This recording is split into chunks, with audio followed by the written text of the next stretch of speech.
گناہوں کو ایجاد بھی خود ابلیس نے کیا.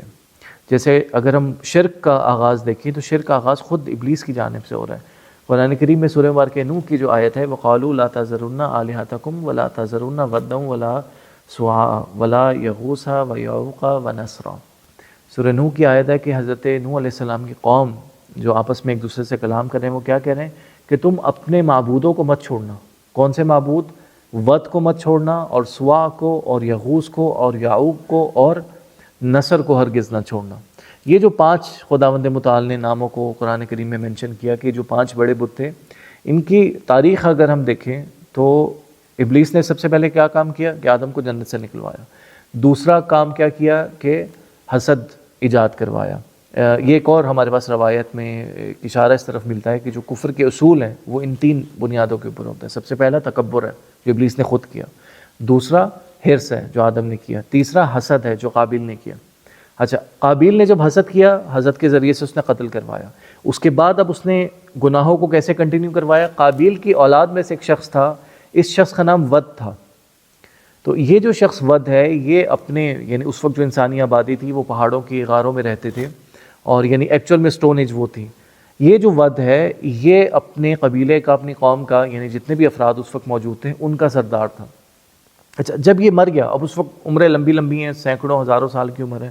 ود جب مر گیا تو اس کے مرنے کے بعد اس کی جو قوم کے اور قبیلے کے لوگ تھے یہ بہت زیادہ پریشان ہوئے، بہت زیادہ انہوں نے رونا دھونا کیا، بہت زیادہ جو ہے وہ گریہ وزاری کرنے لگے. اس کا بیٹا سوا تھا، سوا کو اس نے اپنا جانشین بنایا تھا. تو اس وقت ابلیس ایک انتہائی پاک باز بزرگ، انتہائی ایک نورانی قسم کے بوڑھے شخص کی شکل میں آیا اور کہنے لگا کہ مجھے معلوم ہے تمہارا بہت نقصان ہوا اور جو ود تمہارا سید تھا، تمہارا سردار تھا، وہ دنیا سے چلا گیا، تو کیوں نہ میں ایسا کروں کہ ود کی ایک شبیہ تمہارے سامنے بنا دوں، ود کی ایک تصویر تمہارے سامنے بنا دوں. لوگ اس بات سے ناواقف تھے کہ چاہیے کیا ہوتا ہے. لوگوں نے کہا ہاں ٹھیک ہے. تو اس نے کچھ کیمیکلز کو لے کے، کچھ دھاتوں کو لے کے ایک تصویر بنائی ود کی، اور جیسے ہی لوگوں نے وہ ود کی تصویر کو اپنے سامنے دیکھا، لوگ جو ہیں وہ اس کے سامنے ٹوٹ پڑے، لوگ جو ہیں وہ اس کو چومنے لگے، اس کے سامنے گر کے سجدے کرنے لگے. اچھا، اب جب سوا نے یہ دیکھا اس نے کہا کہ یہ تم غلط کر رہے ہو. تو سوا نے لوگوں کو روکا اور جب لوگ باز نہیں آئے تو اس نے ود کی تصویر کو مٹا دیا. اس نے ود کی تصویر کو، اس کے جو مجسمہ ابھی کامل مجسمہ نہیں تھا، اس کے مجسمے کو توڑ دیا، اس کے مجسمے کو خراب کر دیا. اب لوگ جو ہیں وہ سوا کی طرف پلٹے کہ ہم اسے مار دیں گے. اس نے کہا کہ دیکھو میں تمہارا جانشین، میں ود کا جانشین ہوں، اگر مجھے مار دیا تو میرے بعد تم کیا کرو گے؟ تو سوا نے اس طرح سے سمجھایا. اچھا، لوگ سوا کی طرف اس کی بات مان کے اس کی طرف مائل ہو گئے. سوا کا جب انتقال ہوا اب دوبارہ سے وہی کیفیت ہوئی کہ اب دوبارہ سے لوگوں میں جو ہے وہ گریہ وزاری اور ایک پریشانی شروع ہوئی. اب ابلیس دوبارہ ایک نورانی شخص کی شکل میں آیا اور کہنے لگا کہ میں کیوں نہ ایسا کروں کہ تمہارے لیے سوا کی ایک شبیہ بنا دوں. اور اب کی دفعہ اس نے ایک مجسمہ بنایا سوا کا، اور یہ مجسمہ اس نے لکڑی سے بنایا. اور یہ جو لکڑی کا مجسمہ تھا جیسے لوگوں نے دیکھا تو وہ اس مجسمے پہ ٹوٹ پڑے، اس مجسمے کو سجدہ کرنے لگے. اچھا، اب سوا کا جو جانشین تھا وہ یغوث تھا. یغوث نے جو ہے وہ بہت زیادہ لوگوں کو روکنے کی کوشش کی. اس نے جو ہے وہ یغوث کو مارا، لیکن یغوث نے جو ہے وہ اس لکڑی کے بت کو توڑ دیا.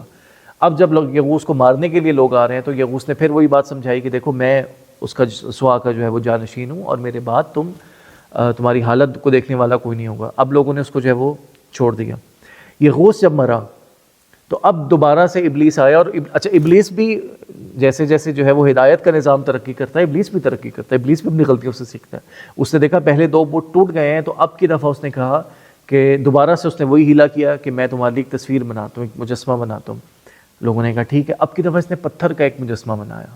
اچھا، اب لوگوں کی عقل کی کیفیت آپ دیکھیں. اس نے پتھر کا مجسمہ بنایا یغوث کا، اور اس کا جو جانشین تھا وہ یعوق تھا. تو یعوق نے اب اس کو توڑنے کی کوشش کی، لیکن اب لوگوں نے کیا کیا، لوگوں نے اس مجسمے کے گرد جو ہے وہ پہرے داروں کو بٹھایا. تو یعوق ہے اس نے کیا کیا، اس نے ایک مرتبہ موقع دے کے پہرے داروں کو قتل کیا، اس کے مجسمے کو دوبارہ سے توڑ دیا. اب جب لوگوں نے اب جب یعوق مرا تو اس کے بعد ابلیس دوبارہ ان کے پاس آیا، اور اب کی دفعہ اس نے کیا کیا، اب کی دفعہ اس نے جو ہے وہ دوبارہ مجسمہ بنایا اور اب سونے کا مجسمہ بنایا. اور اب لوگ چونکہ بار بار اس کو دیکھ کے مانوس ہو چکے تھے اور لوگ سمجھتے تھے کہ بار بار جو ہے وہ بار بار جو ہے وہ یہ ٹوٹ جاتا ہے، تو سونے کے مجسمے کے لیے انہوں نے ایک عمارت بنائی. اور اب کی دفعہ انہوں نے عمارت پہ تالے لگائے اور کہا کہ نہیں اب روزانہ ہم زیارت نہیں کریں گے، اور جو آخری جانشین تھا نصر اس کو الگ رکھا اور اس کو داخلے کی اجازت نہیں دی، تو نصر کی جو سلطنت تھی یا نصر کی جو حکومت تھی وہ الگ تھی، اور یہ جو یعوق کا بت تھا یہ الگ تھا۔ تو اب کی دفعہ کیا ہوا؟ اب کی دفعہ سونے کا ایک بت ہے اور اس کے گرد پوری عمارت ہے، اور عمارت کو وہ ایک خاص وقت پہ کھولتے تھے، اور آہستہ آہستہ پھر ابلیس نے رسومات دینا شروع کی۔ عمارت کو ایک وقت پہ کھولتے تھے، اس کو سجدہ کرتے تھے، اس کے جو ہے وہ چڑھاوے چڑھاتے تھے، قربانیاں دیتے تھے، یعنی آہستہ آہستہ بت پرستی کو اس نے رواج دیا۔ اور جب نصر اس لیول پہ پہنچا کہ اب بت پرستی اتنی زیادہ سٹرونگ ہو چکی تھی کہ اب باقاعدہ اس کا ایک معبد بنا، باقاعدہ جو ہے وہ اس کا ایک عبادت خانہ بنا دیا گیا، تو اب کی بار کیا ہوا؟ اب کی بار اللہ تعالیٰ نے حضرت ادریس کو مبعوث کیا۔ یعنی حضرت آدم کے بعد ہم ایک بڑے نبی کو اگر ہم دیکھتے ہیں تو حضرت ادریس علیہ السلام کی ذات ہمارے سامنے آتی ہے کہ یہاں وہ مبعوث ہوتے ہیں۔ اس کے بعد ایک جنگ کا قصہ ہے کہ اس کے بعد حضرت ادریس نے جو ہے وہ ایک جنگ کی، قتل و غارت ہوئی، اس کے بعد یہ لوگ بکھر گئے۔ اچھا، اب جب بت پرستی انسانوں میں آ چکی تھی اور جب یہ لوگ بکھرے تو اب یہ اپنے اپنے ان بتوں کو اور اپنے ان بزرگوں کی اس کو نشانیوں کو لے کر مختلف علاقوں میں چلے گئے۔ اب جب ہم یہ دیکھتے ہیں کہ وہ جو بت پرستی ہے وہ ہندوستان میں بھی نظر آ رہی ہے، وہ چین میں بھی نظر آ رہی ہے، وہ بر صغیر میں بھی نظر آ رہی ہے، وہ یونان میں بھی نظر آ رہی ہے، تو یہ بت پرستی یہاں سے مختلف علاقوں میں پھیلتی چلی گئی۔ اور اس بت پرستی کا یعنی جب نسل انسانی آگے بڑھی تو حتیٰ یہ کہ حضرت نوح علیہ السلام کی بعثت ہوتی ہے، اور یہ جو قوم نوح ہے یہ آپس میں اس آیت کے بارے میں کہتی ہے وَقَالُوا لَا تَذَرُنَّ آلِهَتَكُمْ، اور ہرگز اپنے معبودوں کو اکیلا نہ چھوڑنا، وَلَا تَذَرُنَّ وَدًّا وَلَا سُوَاعًا وَلَا يَغُوثَ وَيَعُوقَ وَنَسْرًا۔ یہ جو 5 بت ہیں اب یہ باقاعدہ اسٹیبلشڈ بت تھے حضرت نوح کے آتے آتے، شروع کہاں سے ہوئے تھے؟ قابیل کی نسل سے۔